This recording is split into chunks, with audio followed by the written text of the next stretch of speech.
로 지배하여서 상대의 하늘은 더 이상 유하고 이념이 될 수 없음을 깨닫게 된 것입니다. 이와 같은 상황에서 유학자들은 천자의 천명이 아닌 새로운 천도를 찾게 되었고 상계천의 천명과 같은 도덕적 표준으로서의 하늘을 재정립하지 않으면 안 되었습니다. 그것이 송나라 시대 유학자들이 새롭게 정립한 이법천으로서의 하늘이었습니다.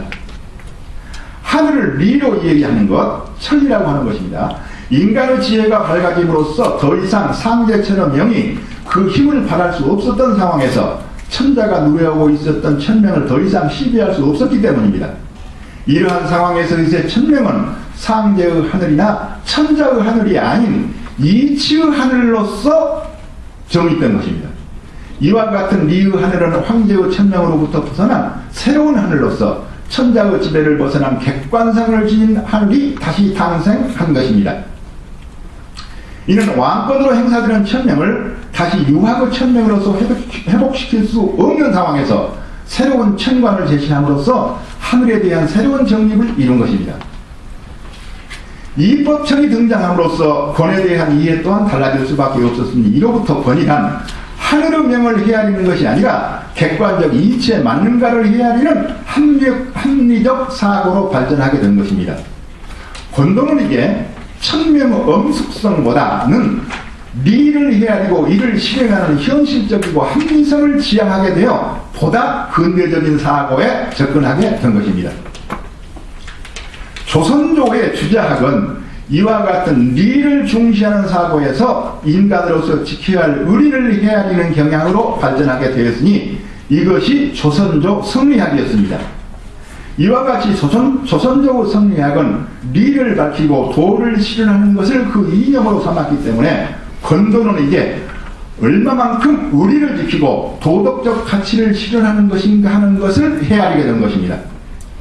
조선조 권도는 이때부터 리에 합당한가 하는 것을 헤아리는 보편적 가치가 되었고 왕권으로서 자행되는 권도 또한 그것이 리에 합당한가 하는 것을 논의하게 되었습니다. 그러나 왕권의 행포는 여전하여 리에 합당하지 않는 왕명 또한 권도라 여기는 자의적 판단이 권변의 술로서 작용하였던 것은 마찬가지였습니다. 조선왕조 권도가 왕권의 자의적 수단인 권변으로 전락함으로써 그 행포는 조정의 대신들과 관료들까지 덩달아서 권세를 부리고 권변의 수를 자행하기에 이르러 대신들이나 벼슬아치들은 물론 수령 방백들 또한 자기의 직책을 이용하여 권력을 자행하고 위험을 갖추려 함으로써 권위는 이제 권수를 밑받침하는 수단이 되어버렸던 것입니다. 이때부터 권은 사사로운 권력을 행사하는 것을 당연하게 여기게 되었고 권력은 사역에서 나오는 것으로 인식되었습니다. 따라서 권의 소종례를 생각하는 사람은 없어지고 강자들이 자기의 직책을 이용하여 백성들을 탄압하는 합법적 수단으로 전락되었습니다. 이러한 현실에서 백성들은 자연히 그와 같은 잘못된 권력에 저항함으로써 권력은 백성들을 탄압하는 폭력으로 발전하게 된 것입니다. 현대사회는 시민사회로서 그 직업 또한 다양한 전문성을 요구하고 있습니다. 모든 권위는 인간에게서 나오고 있으며 그 권위는 다양성과 전문성이 지배하고 있습니다. 이제 권력과 권위는 그에 대한 이해와 인식이 구분되어 가고 있습니다.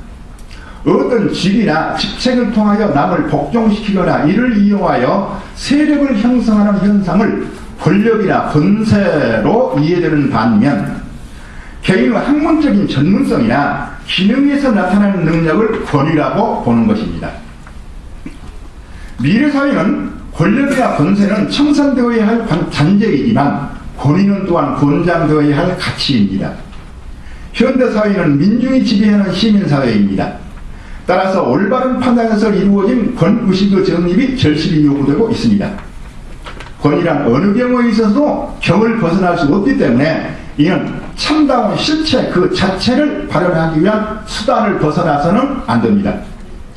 현대사회의 권력도 또한 하늘과 같은 그 참다운 실체에서 나와야 한다면 그 참다운 실체는 국민일 수밖에 없습니다. 그러므로 정치적으로는 어떻게 하면 민중의 뜻을 올바로 이해할 수 있느냐 하는 것이 그 중요한 권위 정신이 되어야 하고 국민의 뜻을 집행하는 힘이 권력이 되어야 합니다. 사회적으로는 모든 사람들이 누구나 다 행복을 누릴 수 있는 사회를 이룩하기 위한 헤아림이 권위되어야 하고 이를 집행하는 모습으로서 유의가 이루어져야 하는 것입니다. 문화적으로는 인격적으로 대접받고 인간의 가치를 실현할 수 있는 정신세계가 무엇인가 하는 것을 밝히고 이를 헤아리는 것이 권위되어야 하고 이를 실현하는 힘으로서 권력이 발휘되어야 합니다.